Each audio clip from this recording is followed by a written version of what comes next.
Hello guys, welcome back to this channel. In this today's tutorial, I'm going to show you how you can create particle intro effect using CapCut Mobile.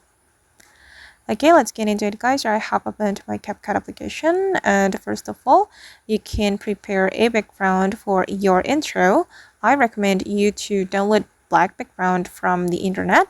Then after you have prepared the background, you can go to the photo editor to create text intro. And this is the black background I have just downloaded, so I'm just going to use this background as the background for my intro. And then we can go to the text and you can type in your intro right here.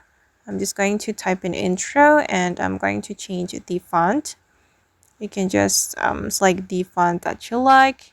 You can also change the style if you want.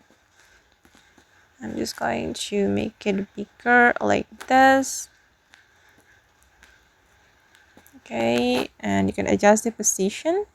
And after that, we're going to export this photo. Click on export. And then click on done. And I'm going to create new project. Okay, we have to import the photo we have just exported, this one. And I'm going to add it to my CapCut project. And here we'll be able to edit the intro, and I'm going to show you how we can add the particle effect to our intro. You can just go to the effect. Before it, you can tap on the photo and select effect, go to the style, and then you can go to the particle effect.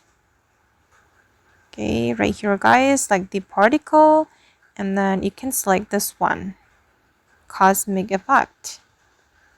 Okay, and just wait for a moment until the effect has been applied to your intro. Okay, and this is the final result. You can extend the duration guys. If you're not satisfied with how it looks, you can just extend it to make it perfect. I'm going to select 4 seconds and I'm going to repeat the effect. Okay. Alright, perfect. And once you're ready to once you're ready to save this intro, you can click on export and the intro will be saved to your device. Okay, this is the result. Okay guys, and that's all the way to create particle intro effect using CapCut. I hope this video will be useful for you. Thank you so much for watching and see you in the next video guys.